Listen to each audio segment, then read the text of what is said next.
पूज्य गुरुवाऱ्यांचे संबंध करू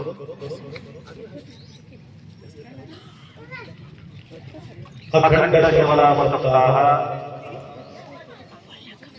केसरोळी आदली प्रतिवर्ष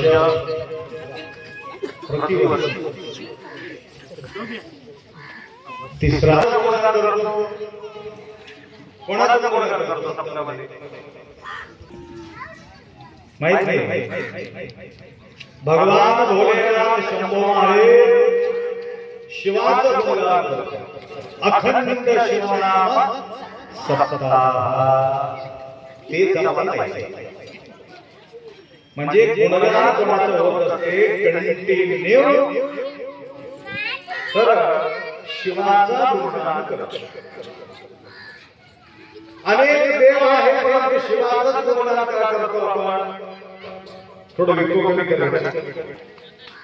ब्रह्मा आहे, विष्णू आहे, लक्ष्मी आहे, सरस्वती आहे, गणपती आहे, बजरंगबली आहे, भवानी माता आहे, किती 33 कोटी देवता आहे. एवढा देवतांना आणि सोडून फक्त शिवाचंच का गुणगान करतो. एकमेव कारण आहे. सर्व देवापेक्षा एक वेगळं देव आहे भोलेनाथ. काय वेगळंपण आहे त्यांच्याकडं, काय वेगळं काय पाहायला मिळते ते शंभो महादेवाजवळ. मागी पुढी तो विचार कधीच करत नाही. भक्तांच्या मनोकामना पूर्ण करण्याकरता भक्ती भावनाने आलेले व्यक्तीचा कल्याण करणं तेवढंच त्याला कळते, दुसरं काहीच कळत नाही शंभो महादेवाला. लक्षात आलं का तुमच्या? म्हणून त्यांचे नाव भोळा शंकर आहे. मागी पुढी न विचार करता म्हणजे काय.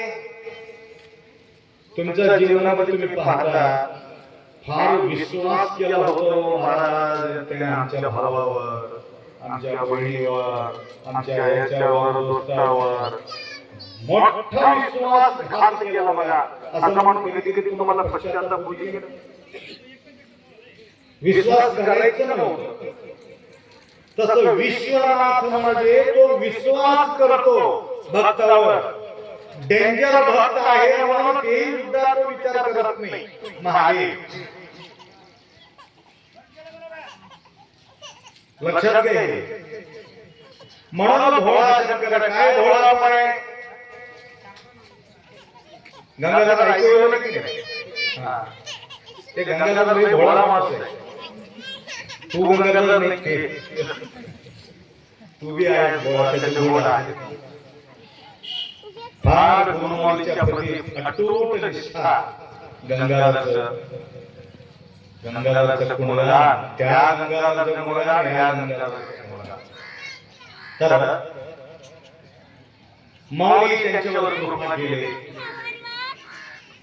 सुंदर कंठ दिलेलं, सुंदर संगीत दिलेलं. अनेक कलाकार आहेत त्याच्या एकट्याचं नाव घेऊन तुम्ही परेशान होऊ नका. आमचं जवळचं आहे म्हणून म्हणतो. अशोकराजी कुठे गेले असेल दिसलं गेलं त्यासाठी नाव घेऊन गेलो होतो. तर जोड लावण्याचा जो काम अशोकराजी शोक निवारण करण्यासाठी अशोकाला पकडावा लागतो. काय सांगतो भोळा शंकर म्हणण्याचं एकमेव कारण आहे. भक्ताचा गुण माहिती असून सुद्धा हे डेंजर माणूस आहे. माहिती असून सुद्धा त्याला भरून कृपा करतो महादेव. म्हणून तुम्हाला सगळ्याला वेळ लावले. प्रदीप मिश्रा एक लोटा जल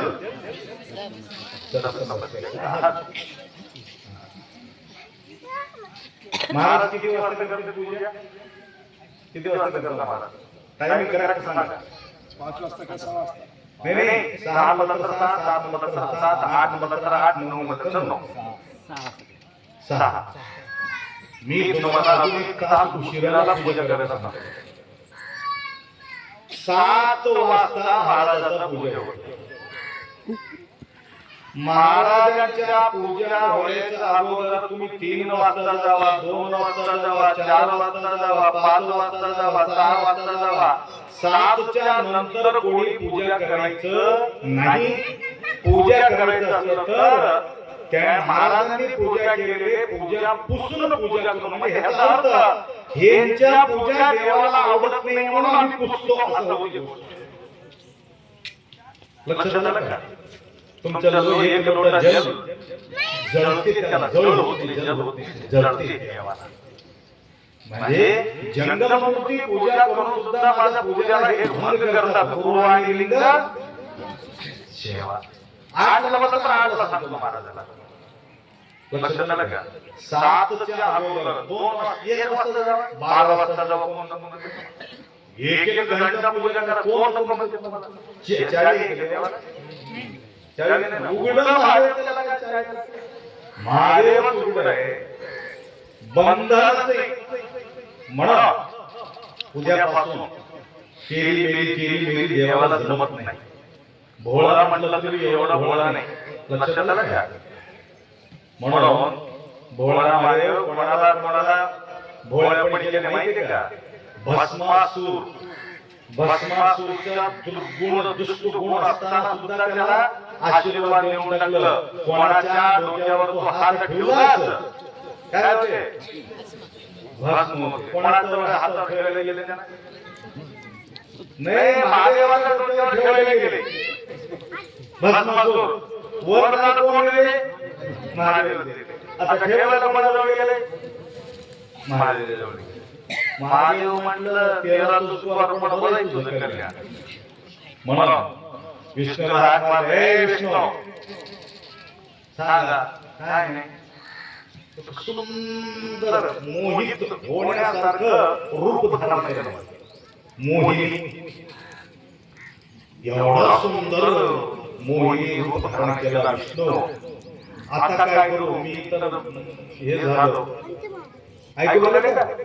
मी बाय झालो, आता काय करू? काय करू नको. त्या भस्मासूर समोर जा. तुला काय होते? पैशाला बघून परेशान होते ना माणूस. सुंदर स्त्रीला बघून परेशान होते. चांगलं फळ बघून परेशान होते. लक्षात आलं का? आणि जास्त मोहित स्त्रीचं रूप भयानक मोहित करते म्हणे अप्सरा. आणि ते पाहिल्यानंतर काय करायचं नाही. त्याच्या समोर जा आणि त्यांनी तुला लग्न करून घेण्याची इच्छा व्यक्त करतो. त्यावेळी मी कसं करतो तसं तू केलं तर मी लग्न करून घेतो म्हणते. असं म्हटल्यावर ठीक आहे म्हणून जाऊन बरोबर करंट शॉक लागलेले म्हणजे कोणाला? भस्मासूरला. पाया पडू लागला. काही करतो मी करून घेतो. तू कुठून आलास काय? तुला मी करून घेण्यासाठी मी आलो, परंतु मी कसं करतो तसं तू केलं तरच करून घेतो. आता डॅन्स सुरू केले. नाचणारे बाई काय काय नाच लागले. काही लोकांना नाचणारे गाणे माणूस उभं राहिला. बाई आपण काय करावं? ते नाचगाणं करणाऱ्या बाईंना माहिती झाले. आमचं खबरच नाही त्यांना. लेकराचं खबर नाही म्हणून बोलते. तसं नाचणाऱ्याच्या बाईचं नादी लागलं तर काय हाल होते तुम्हाला सांगतो. भस्मासूरचं कसं झालं तसं त्यांचं सत्यानाश होते. बाई, बाटली आणि पत्ता हे 3 गोष्टी पक्का लक्षात ठेवा. या 3 गोष्टींपासून कोणाचं कल्याण झालं नाही, सगळ्याचा सत्यानाश होईल. हे मंत्र आठवण ठेवा. बाई, बाटली, पत्ता. पत्ता खेळणारा माणसाचा पत्ताच राहत नाही. लय अवघड आहे. म्हणून काही भक्त माझ्याकडे येऊन नतमस्तक होऊन आप्पा आजपासून सोडून देतो म्हटलेले माणसाचं सगळं कल्याण होऊन गेले. तर नाट्य करत करत कमरावर हात ठेवले, नंतर असं हात ठेवले, नंतर असं करू असं ठेवून नाट्य करायला त्यानं तसं ठेवलं. ह्याला लागले जळून खाक होऊन गेले. त्याचं त्याला कळालंच नाही. म्हणजे त्याचं त्याला कधी कळत नाही. कामातुराणाम न भयम न लज्जा. न भय राहते त्याला न लज्जा राहते. अवघड होते. म्हणून तसल्या भस्मासुराचा गुण माहिती असताना सुद्धा काय झाले, भगवान भोलेनाथ त्याला आशीर्वाद दिले. रावणाचा गुण माहिती असताना सुद्धा रावणाला सुद्धा आशीर्वाद दिले. अशा प्रकारचे अनेक भक्ताला कल्याण करण्यासाठी आशीर्वाद त्याचा गुण बघितला नाही, परंतु बाकीचे सगळे देव त्यांचे गुण बघून त्याला आशीर्वाद देतात. परंतु महादेव मात्र तसा नाही. कोणी यारे यारे लहान थोर सगळ्यांच्या कल्याणासाठी तो महादेव आहे. त्याकरता अशा महादेवांच्या सेवा आम्हाला या ठिकाणी करण्याचा संधी तुम्हा सगळ्यांना प्राप्त होते. आता मोहिनी तर रूप धारण केली. माय प्रश्न पडला, आता कसं करू प्रश्न पडला. त्यावेळे महादेवालाच ते मोहिनी झाली.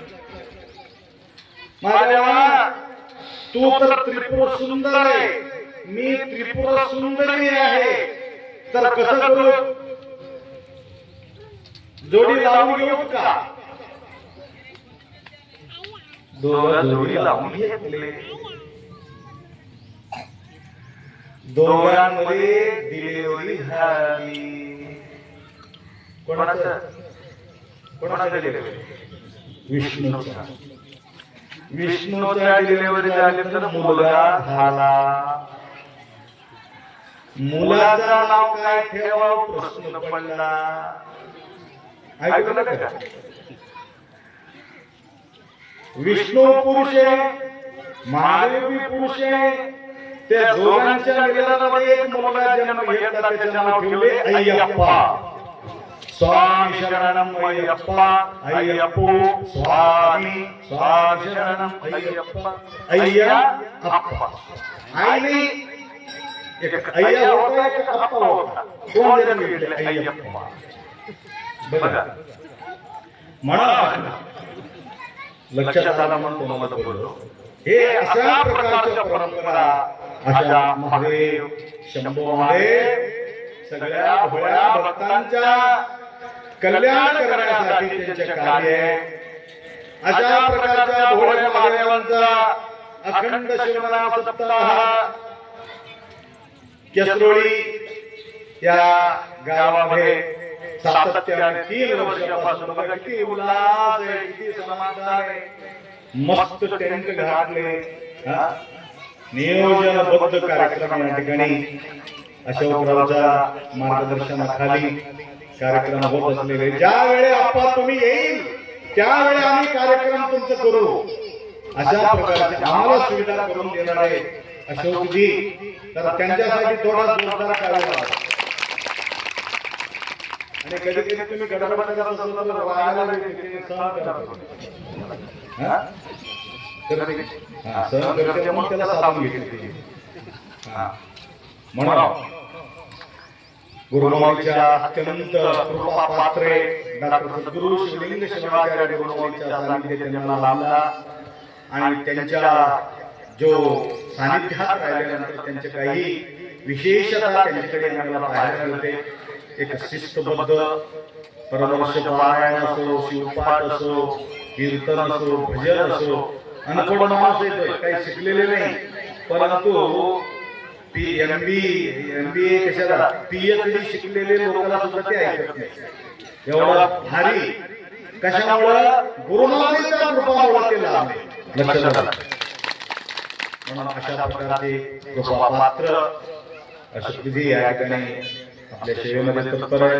मला वेळाच्या अभावी सत्कर्मामध्ये भरपूर संख्या त्या ठिकाणी दीक्षा घेण्यासाठी तुमच्यासारखं बसून येते. सकाळी 9 वाजता बसून येते. आपण येणार 10 वाजता, येणार 10 वाजता. आता आपण येणार कुठे? केसरवेळीला येऊन बसले. म्हणून त्या केसरवेळीला कळाला का? केसरवेळीला कळाला.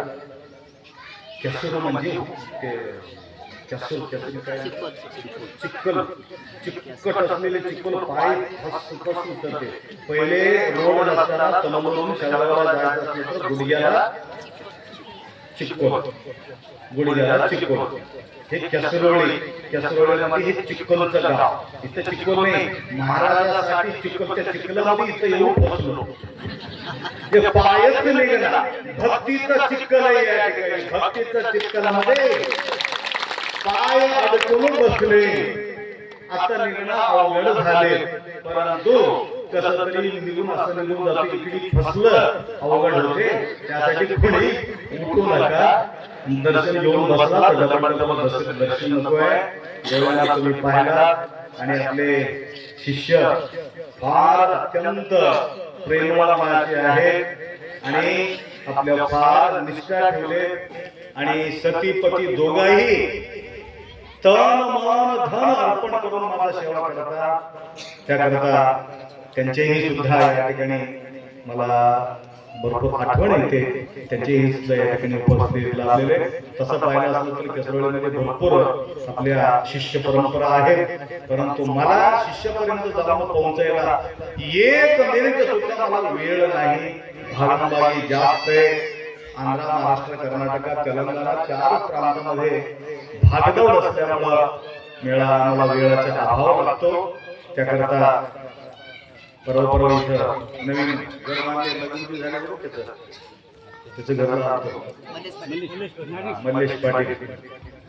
पूर्वीपासून कुठल्याही कार्यक्रम असेल तर तमंदूर पर्यंत यायचं, सेवा करायचं. तर त्यांच्या अत्यंत निष्ठेमुळं लेकर व्यवस्थित निघालेले.